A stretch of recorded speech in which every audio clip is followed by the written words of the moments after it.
Hello, and welcome to Today I Learned. I'm your host, Henry Nolden. Recently, I've been working on a book about the presidents. The overall premise is well, it might sound a bit silly, but I'm writing a biographical essay about each one and then assigning them a letter grade based on their character, skill, and achievements as president. So, the title is Bringing Their A Game, a history teacher grades the U.S. presidents. So, and and I thought I might do a video series to accompany this research. So far, I've written 5 chapters on chapter 6. Chapter 1 is obviously George Washington. And so today I thought I'd share with you 3 facts that I learned about George Washington during my research about him. Fact number 1. So this didn't happen while he was president, but when he was a young man, barely older than 20, he inadvertently started a world war. And you're like, how did that happen? That would have been the 1750s. How do you pull that off? To which my response would be, you are correct. It was in, I believe, 1754, I believe, 53. He was a young officer, part of the Virginia militia, out west scouting what would be the Ohio River Valley. And he was concerned about the French moving to occupy it, recommended that the Virginia build a fort out there. And well, to make a long story short, it was rather complex, and really Washington was just the tool of the real instigator, which was a Indian ambassador who was trying to play the French and the Indians against who was trying to play the French and the British against each other. But long story short, Washington's men ambushed a French embassy. About half of the French died, including the commanding officer. And, well, the officer's brother took extreme offense and counterattacked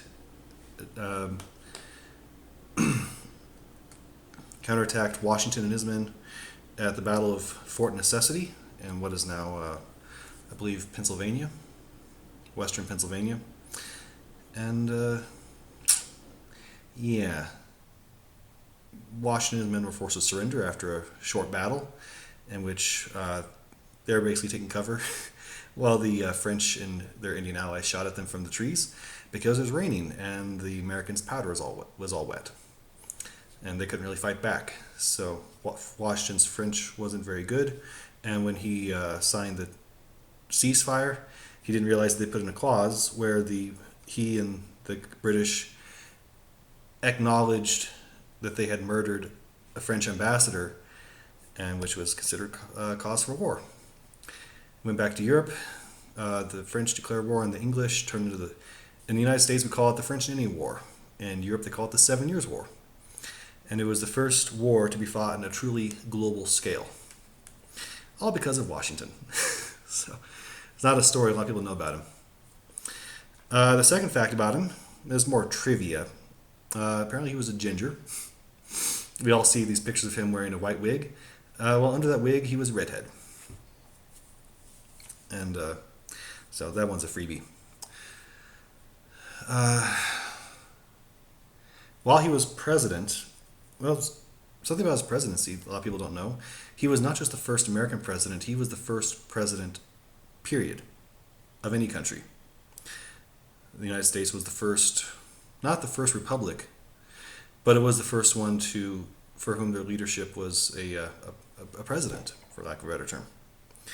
So when Washington made decisions, he did so knowing not only that everything he did would be counted as precedent for the American presidents, but that he'd be setting the trend for every future president of every other country that would look to the United States as an example of how to run a republic. Fact number 3. Since he was so mindful of the fact that he was the first, he worked very, very, very hard to make sure that nothing he did could be twisted to justify tyranny and abuse of power, that no one could point at him and say, it's okay for me to do this because Washington did it.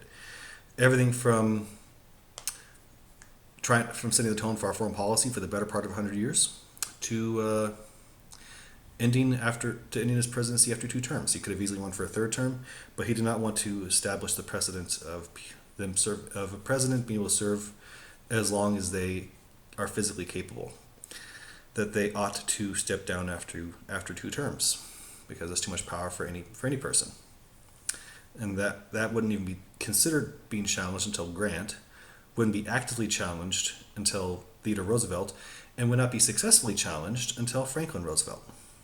So, and then after FDR died, one of the first things that Congress did was pass a constitutional amendment mandating that a president can only serve 2 terms.